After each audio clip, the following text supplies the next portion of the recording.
आज हम स्टडी करेंगे मार्केट स्ट्रक्चर में मोनोपोली का नेक्स्ट पार्ट जो कि है price discrimination.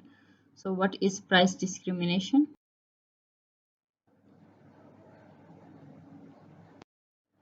Price discrimination occur when different consumers are charged different prices for the same product or service. क्या होता है प्राइस डिस्क्रिमिनेशन के सेम प्रोडक्ट होता है और डिफरेंट कंज्यूमर से डिफरेंट प्राइसेस को चार्ज किया जाता है, so it is called price discrimination. Same time पर डिफरेंट कंज्यूमर्स से सेम प्रोडक्ट के डिफरेंट प्राइसेस चार्ज, यानी कि किसी को सस्ता दिया जा रहा होता है और किसी को महंगा। अब कंडीशंस क्या होती हैं? No interaction between the two markets. क्या मतलब हुआ कि there are two markets. Let's suppose हमारे पास एक मार्केट है और उसको हम नाम दे देते हैं ए मार्केट।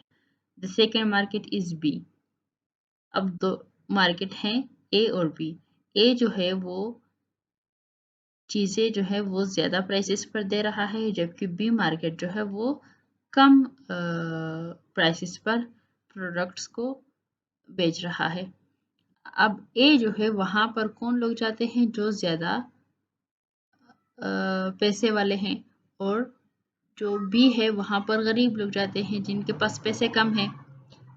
अब यहाँ पर क्या होता है, कई दफ़ा ऐसा भी नहीं होना चाहिए लेकिन होता है रियल लाइफ अगर देखा जाए। जो अमीर होते हैं वो भी क्या करते हैं, गरीबों के मार्केट में जाते हैं और सस्ती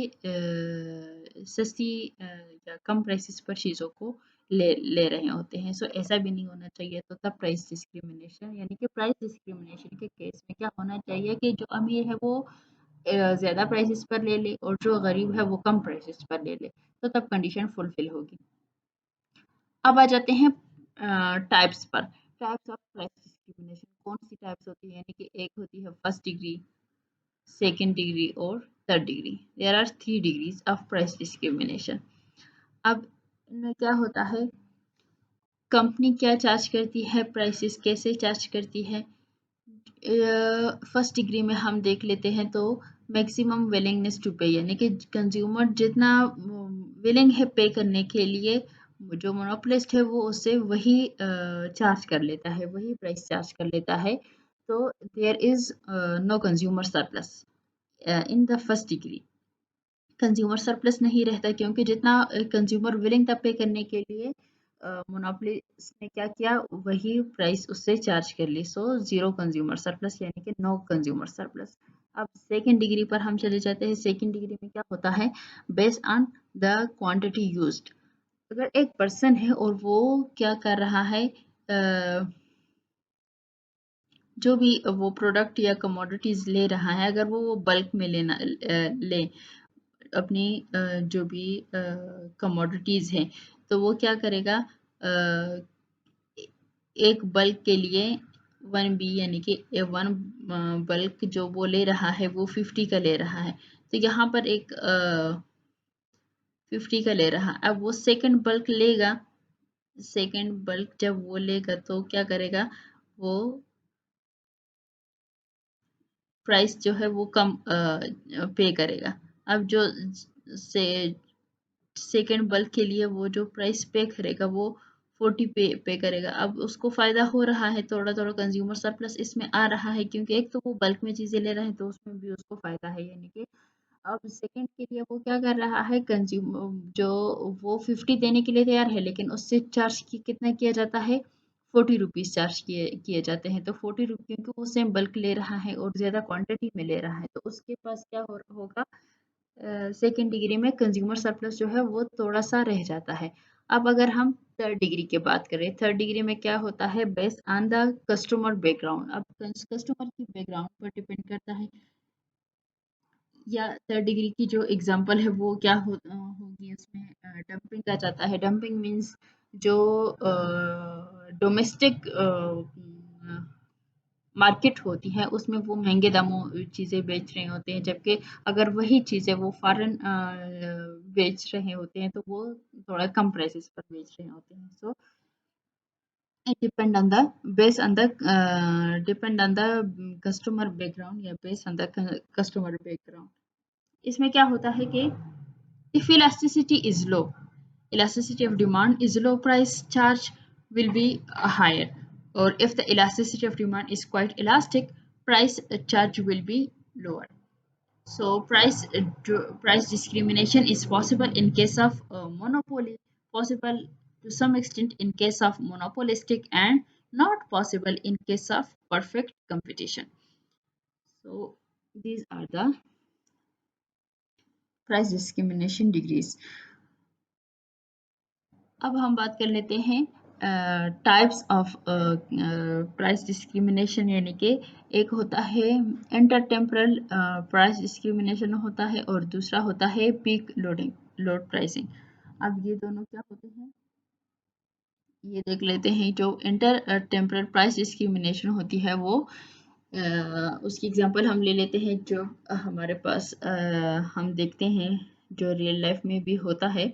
कोई भी पर्सन जब कोई भी मोनोपोलिस्ट मार्केट में एंटर करता है तो वो क्या करता है, दिस इज मोनोपोलिस्ट। अब ये मार्केट में एंटर करता है तो ये क्या करता है, कम प्राइसेस पर अपने जो भी कमोडिटीज है, जो भी प्रोडक्ट है वो सेल कर रहा है at a lower price. So price उसकी कम होती है, लेकिन जैसे जैसे वो टाइम बढ़ता है और वो उसकी चीज़ों की डिमांड ज़्यादा होती है तो वो प्राइसेस को इंक्रीज कर जाता है।